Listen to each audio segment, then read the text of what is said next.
Welcome back to Vani recipes. ఇవాళ సేమియా ఉప్మా ఏ విధంగా చేసుకోవాలో చూపిస్తానండి. పిల్లలకి మనము లంచ్ బాక్స్లకు కానీ స్నాక్స్కి కానీ ఈజీగా నూడిల్స్ బదులు చేసి పెట్టేయచ్చు కదా.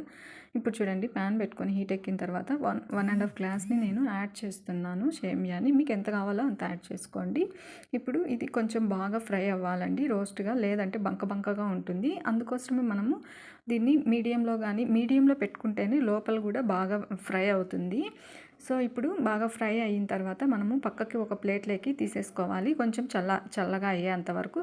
ఆ తర్వాత మళ్ళీ ప్యాన్ పెట్టేసుకునేసి ఇప్పుడు ఒక 2 టేబుల్ స్పూన్ ఆయిల్ని యాడ్ చేసుకోండి. ఇందులో 2 టేబుల్ స్పూన్ ఆయిల్ యాడ్ చేసుకొని ఆయిల్ హీట్ ఎక్కిన తర్వాత అందులో ఆవాలు, కొంచెం జీలకర్ర, అదేవిధంగా శనగపప్పును కూడా యాడ్ చేసుకోండి. ఇవన్నీ కొంచెం ఫ్రై అయిన తర్వాత ఒక ఆనియన్ పక్కన కట్ చేసి పెట్టుకున్నది, అదేవిధంగా ఒక 3 కానీ 4 కానీ మిర్చి, మీరు కారం తినేదాన్ని బట్టి వేసుకోండి. ఇప్పుడు కరివేపాకు, క్యారెట్, అదేవిధంగా బీన్స్ని నేను యాడ్ చేశాను. మీ దగ్గర పీస్ ఉంటే కూడా వేసుకోండి, పిల్లలకు మంచి ఎనర్జీ కదా, అది అందరికీ కూడా ఎనర్జీని. చిటికెడంత పసుపును, అదేవిధంగా కావాల్సిన సాల్ట్ యాడ్ చేయండి. ఇప్పుడు ఒక గ్లాస్కి 1.25 గ్లాసు వాటర్ని యాడ్ చేసుకోండి, లేదంటే బంకగా అయిపోతుందండి. కొంచెం లెమన్ వేసుకుంటే టేస్టీగా ఉంటుంది, ప్లస్ అతక్కుండా ఉంటుంది ఒకదానికొకటి.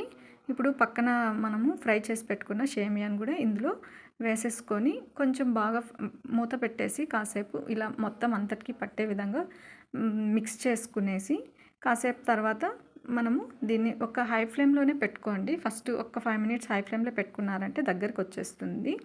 ఆ తర్వాత సిమ్లో పెట్టుకొని ఒక 2 మినిట్స్ వాటర్ లేకోకుండా దగ్గరకు వచ్చేంత వరకు దీన్ని ఇది చేసుకోండి. మనకు పిల్లలకి ఈవినింగ్ స్నాక్స్ టైంలో కూడా చేసి ఇవ్వచ్చండి. నూడిల్కి బదులు సేమియా చేసి ఇచ్చినా సరిపోతుంది. ఇంకా చల్లారిన తర్వాత